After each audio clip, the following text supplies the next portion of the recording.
All right, the big news of the day, Robert Parker. Lee Parker Jr. Steve Mills, president of the New York Knicks. I'd rather have Stephanie fired. Mills at this point. Fired. Now, he will be, looks like the reports are saying, and I've talked to some people there, he's going to be on the Madison Square Garden board. Yeah, oh yeah, they can't exist without Steve Mills. He's going to be fine. They got to have but Steve Mills. But he won't have anything to do with the Knicks. Thank God. So, here's my thing with the Knicks, though, Rob. You can jump on Steve Mills all you want. Nobody has been able to fix the Knicks. Chris, that doesn't. But hold on. They've brought. I'm not exonerating him. Don't exonerate him because. I'm not. Okay, all right. What I'm saying. We're not doing a Steve Mills segment. No, we're not. Nobody knows who Steve Mills is. So I get it. we're doing a New York Knicks segment. Yes, I got it. And this is what I'm saying. The New York Knicks are a mess, have been a mess for the last 20 years. Yeah, they made the playoffs with Melo a couple times. Went to the second round once, won 54 games, and then the next year they fired a coach who led them to 54 wins, Mike Woodson. They have brought in legends. They have brought in some of the biggest names in basketball. Larry Brown, you know it as well as anybody. You covered him in Detroit. One of the best basketball coaches we've seen. And they fired him in about a year. Right. He was a mess, too. He was starting guys in their hometowns. He was changing the starting lineup and putting guys in the starting lineup in there because they were in their hometown. It was incredible. So Larry Brown failed. Phil Jackson, granted, he was in the wrong role. He's a coach. He was never coach. a GM, right. and how they hired him to be a GM for all that ridiculous money was the dumbest thing ever happened. And he fails. Isaiah Thomas, one of the greatest players ever, had some success coaching in Indiana. He goes there and fails. Lenny Wilkins, a Hall of Famer, top 50 player of all time. Hall of Famer as a coach as well. Won a championship as a coach in Seattle, 1979 for you millennials. And he goes there and fails. Legend after legend.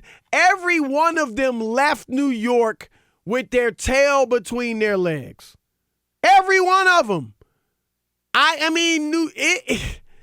It's an issue, man. What in the world? The one thing I will say is this. And it didn't work out. Maybe it'll work out for the next guy. Steve Mills, they cleared cap space, right? We thought they'd get Durant and Kyrie Irving. So at least the next guy, whoever gets the job, will have room. You got a lot of expiring contracts, 1- and 2-year deals. You got room to go ahead. If you can somehow convince free agents to go there, maybe you can turn it around. But I'm just looking at it, Rob, and you and I both covered the Knicks as beat writers. Yes. It's a mess, and it wasn't a mess when we covered them. No, not at all. They were actually pretty decent. They went to the finals, 1999. Yep. I wasn't covering them. I was backing them up that year, and then I covered them when Van Gundy coached, and they had Latrell Sprewell, Allen Houston, Glenn Rice made the playoffs. I covered them so long ago that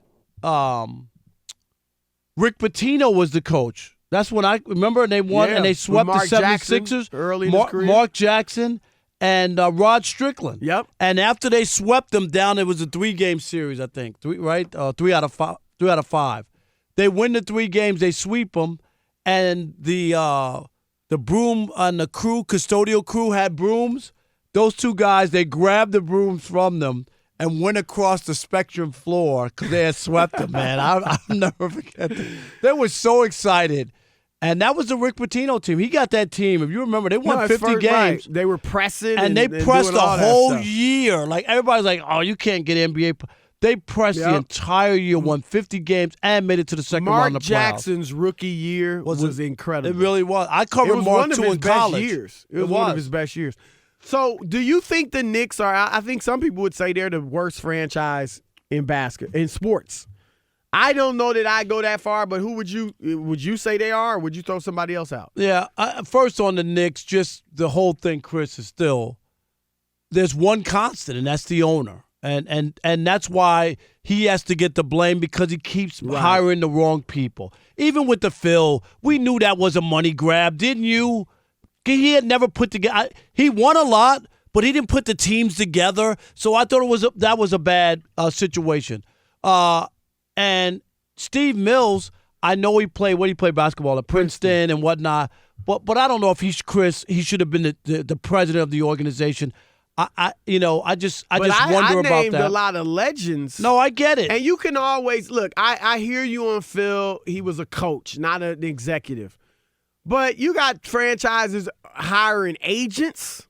You got Philadelphia hires Elton Brand, a player. It happens. James Jones retires, becomes Phoenix Suns GM. So it happens that people hire people that don't have a ton of experience. I just think, Rob, it's something about I think the New York teams, the Yankees have been able to be successful. The Giants, to some, they've had their years. But I think they react to the media there. They react to the back page, and they react to the fans. They want to win the back page, and that's not the way necessarily to run an organization. No, you can't worry about all that stuff. You got to be able to Don't you think some of that goes on? A little bit, but I don't think that totally runs it. But it's just that the headlines are bigger than most cities because most people don't have tabloids. So you know what I mean? The print size is bigger. But they're not the worst franchise. And I've had firsthand experience in talking about the worst franchise. And there's a couple of them that you could talk about, right? The Knicks are in that conversation. The Knicks are in the conversation. No doubt about it. But the Detroit Lions. Chris, I covered them. I covered like every game of theirs for 20 years. This is all you need to know. During the Matt Millen era, this is almost hard to believe. You ready? They lost 24 straight road games. Twice! Chris, do you hear me? He was still the GM. You got them worse than the Browns. Twice! And the Lions. And he stayed the GM. And the Lions. They must have been great at home. No, they weren't great. That's the bad part. That's the team, and they went 16 You better be going 7-1 at home. No, they were bad. And when you think about just where they are, and here's the one that, and I don't know what the Browns is. You could help me out. Browns have not been historically as bad as Detroit. But I'll give you that. They have one playoff win since 1957. Dates back to 1991. I mean 1957. From that, they won playoff win since, in what is that? That's how many years is that? That's 63 years. It's if my math is correct. The number is almost as big as my expense account from the Super Bowl.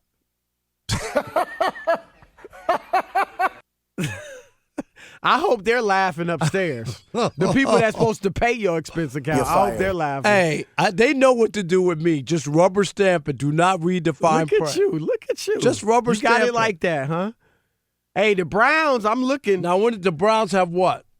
But you know what's not fair, though, Chris? And I'm going to tell you this. This Browns team is not the Browns. The Browns are in Baltimore. To be fair. Well, that's just adds insult to injury. Am I right though? That they couldn't win a Super Bowl in Cleveland. And as soon they won as they go two. to Baltimore, they start winning. Right, but that's the real Browns organization. Is the that Browns team. at least had a nice run in the 80s. Right. Where they were in the playoffs consistently. And think about the Lions with Barry Sanders. They had some great players. Calvin they really Johnson. did. You got one of the best running backs ever, one of the best receivers ever in Ndamukong Suh. Defensive player. And you think Matt Stafford's a Hall of Famer. I'm talking about his numbers. There's no way he's getting in the Hall of Fame. I'm just saying his numbers are eye-popping. Is he getting in the Hall of Fame? I wouldn't vote for him. Okay. I'm just saying. No way. His numbers, like he's the first, like if you go through the stats, first guy to reach 10,000 yards. First guy, like the youngest. Right. He's like got all those numbers. But numbers, No, because they were what I just told you. Nowadays, it's just. But they also were down 3 scores, Chris. What do? You don't run the football, right? You got to throw. All right, look, we got the Cleveland Browns, we got the Detroit Lions, the New York Knicks. Who else?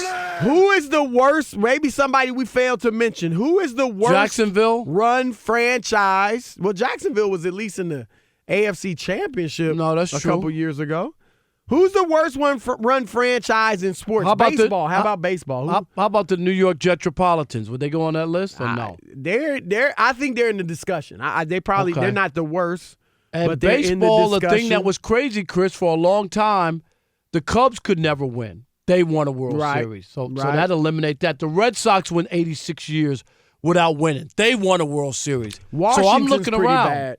Who? Washington Wizards, but they've had some decent years. Yeah. No, they're But bad they've of had late. problems. What's happening, y'all? It's Chris Broussard. I'm Rob Parker. And we are The Odd Couple. Check us out as often as you can on YouTube. And always remember, I'm Oscar and he's Felix. Oh, man. Are you serious?